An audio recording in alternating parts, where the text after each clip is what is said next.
Pokemon. One of the franchises a lot of Smash fans really don't want to see another rep from. Especially for DLC for Smash Bros. Right? Maybe the base roster, okay, but DLC's got to be special. So there's a lot of people, they're like, you know what? No. Enough's enough, but more the merrier, but the more meaning, more newer franchises. So Pokemon, you got enough for now. You can take a back seat. But let's face it, Pokemon getting a new rep with a Gen 8 Mon, I mean, it makes a lot of sense. Nintendo's done it before, and I wouldn't put it past them to do it again. So for today's video, I've chosen Rillaboom for the DLC potential. Now, why Rillaboom, you might ask, and not somebody like Cinderace, or Inteleon, or Dragapult, or Toxtricity, or, well, anybody else that's deemed more popular? Well, that's simple. I like Rillaboom. Since I make these videos, I kind of get a say on what character I'm going to be doing. Again, you guys can feel free to drop a request in the comments, right? I like some random request, and maybe I just go, ooh, that would be really fun to do. But again, no guarantees. It depends on how much footage I have access to and how well I can present the character in one of these videos. So that's why there's no guarantees. But without any further ado, I say let's jump into Rillaboom's potential moveset.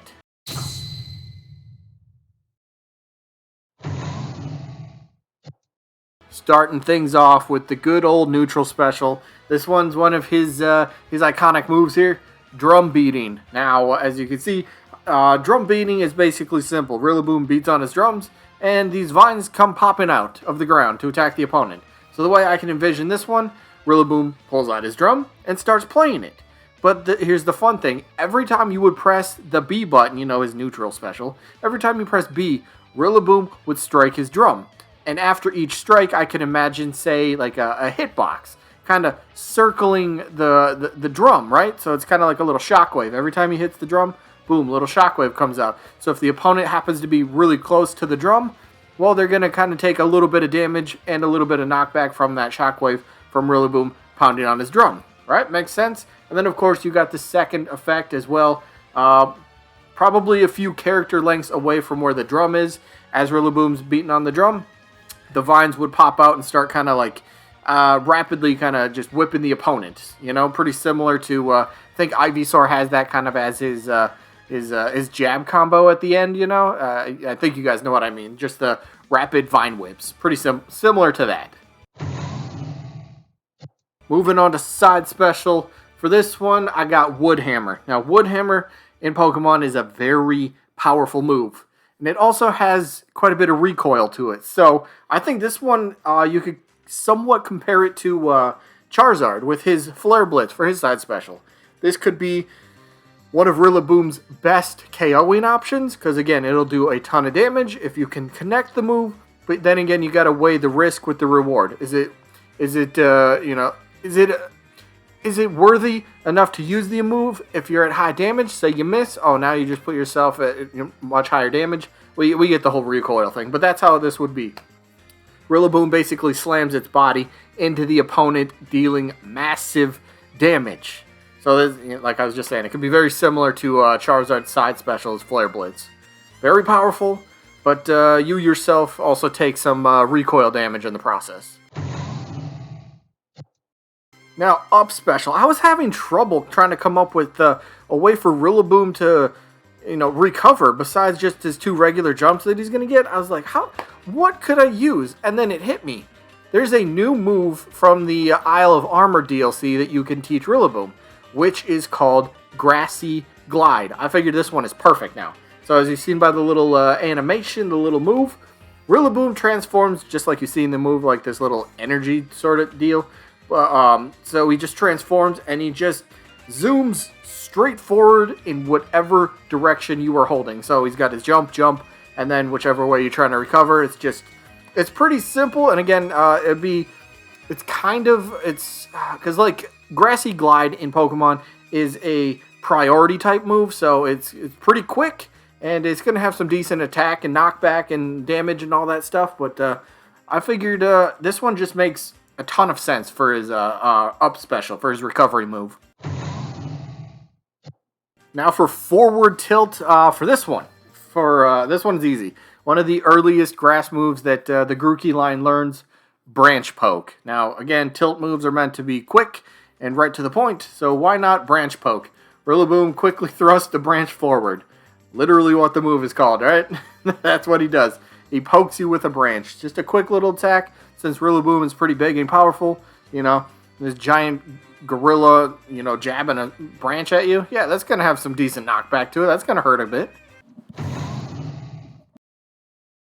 Moving on to forward smash. Now for forward smash, I figure this one could be pretty fun. I have Drain Punch. Now Drain Punch is like a two-type of, it's not a two-staged attack, but it's got two different effects, right? So the way the move would work, Rillaboom would deliver a gigantic punch, you know, towards the opponent when you use the attack. And then say the move connects, say he hits that draining punch. Rillaboom would also partly heal back some damage to himself. So it's kind of like those moves that once you connect it, you can heal yourself. So Robin's Nosferatu, you get the attack to work, the opponent takes damage, but you're also healing yourself. Wario, the same thing with his neutral special. You know, the Wario bite where he's basically trying to eat you to death. Yeah, that thing. So you're dealing damage, but you're healing yourself. That's what I imagine for his forward smash. Final smash. This one's, I mean, come on. Easy. Easy, simple.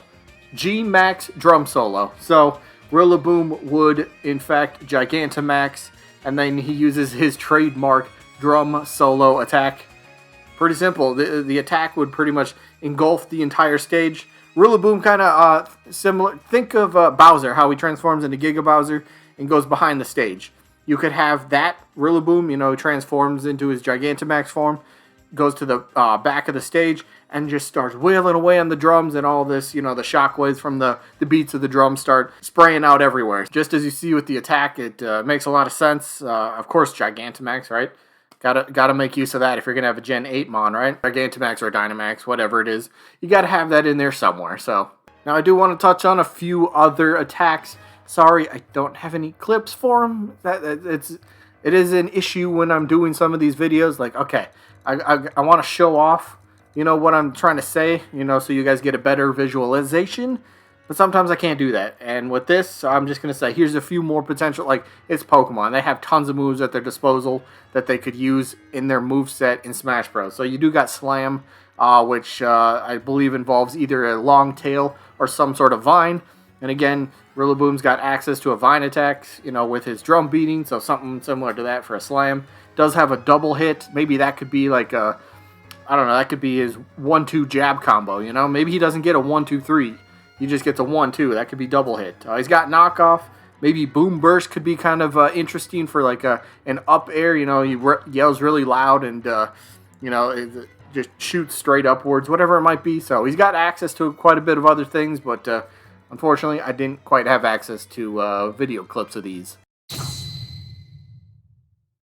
Now for the Spirit Board, as you can see, I do have Urshifu as the Legend Spirit. Again, you can change this up.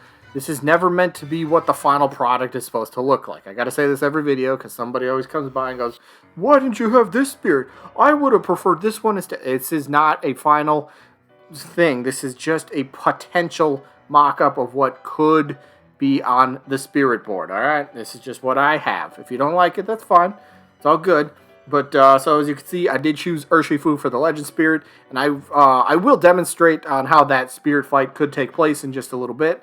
But, as you can see, we also have some other very popular picks, like, Calyrex. You know, Calyrex is gonna have, I guess, a big thing to do in the, Crown Tundra DLC. You do have the other final forms of the starters, you know, Cinderace and Inteleon, you got them up there. Of course, you got other popular ones like Toxtricity. You could do a double battle with that one, right? Like a regular formed and then amped form for Toxtricity. That could be a fun one. Got Dragapult. I love Mr. Rhyme, so I threw Mr. Rhyme in there as a spirit.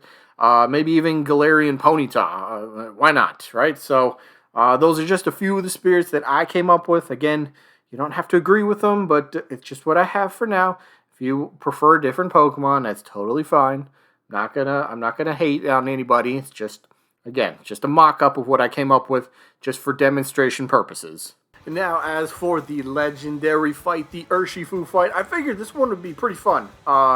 So as you can see, I got me over there just being the player one. But then I think this could either be a 2-on-1 as a teamed battle at the same time, or this could be a 1v1, defeat the first opponent, and then the bigger, more challenging opponent comes in. So I'm basing this off of Kubfu and Urshifu. So you take Diddy Kong could be Kubfu, and then Donkey Kong would be Urshifu. You could do the 2-on-1, right? So maybe that could just be the fight. First one comes in would be Diddy Kong. I can't portray only one at a time here, so we'll just go with the 2-on-1. But you get the idea. I don't think I'm going to try to fight this. This is going to be difficult. But the idea is you fight. You'll fight both what's supposed to be the representation of Kubfu and Urshifu in one fight, and then just to make Urshifu Donkey Kong, make him a little bit more challenging. Maybe you could make him giant. You know, just I don't know, just for whatever reason, make him giant, make him a bit more, I guess, stronger. He's gonna have like physical attacks, because Urshifu, Kubfu, they're all about that kung fu type style, right? So you could have something like that, where that's the added effect to the fight. You get a 2-on-1, but their physical attacks, their their fist attacks, foot attacks, that sort of stuff. Physical attacks are going to be much more strong, and they could even have a bit more impact and more launching power. So, I mean, this is kind of how you could do it either way. Like I said, you could do the 1v1. You could face the Diddy Kong first, and then Donkey Kong comes in after the fact, or you could do it 2-on-1, and Donkey Kong could be giant the whole time. Again, just try to. I don't know. I figured Diddy and Donkey Kong kind of made sense for Urshifu and Kubfu. Oh, I'm dead again. Really? Disrespect right there. I'm not even trying to win this because I'm trying to talk. Can't really commentate and like play at an angle. Yeah, you can't see how I'm playing, but no, this is just kind of how I had the idea for the Urshifu for the legend. Oh my god, big punch. But that's how I kind of envisioned the Urshifu potential fight. You could just make it like Urshifu by himself. You could just do a one character, but I figured, since evolution and all that stuff, it'd be pretty fun too. Oh, I could have hit that. That would have been awesome. But I figured just get his evolution involved, make the fight even a bit more difficult, right? 2-on-1, and it's not like you don't have to only KO the main character or the main fighter in this case, which would be the Donkey Kong. Oh, I'm dead. I forgot I had to jump. Okay, bye. Well, that's pretty much the spirit fight. I hope that made sense. So for the stage now, this one, it didn't really take me long to figure this one out. I thought this one would have been this one is perfect, I think.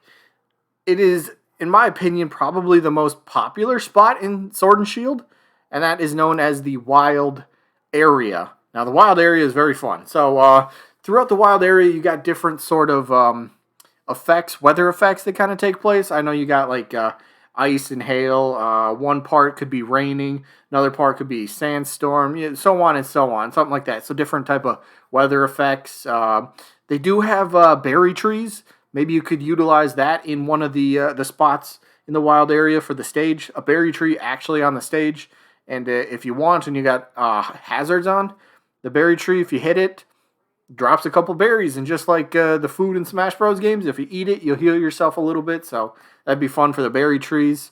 I mean, just that's kind of what I got. So, and then plus, it'd be a fun thing, in the background of the stage. You could have, just sort of random Pokemon running around, whatever it might be. Get your popular Pokemon. Get the other starters in there for if you really want. Could have Zacian and Zamazenta. I know it's the Wild Area. I'm just kind of spitballing here. Just random Pokemon showing up in the background of the stage, which would be pretty cool to see. Just to really change it up, really make the stage feel a bit more dynamic, and really make it feel like a wild area. So that is all I have for this one. I hope you guys enjoyed as always, and I guess I'll see you when I'm looking at you.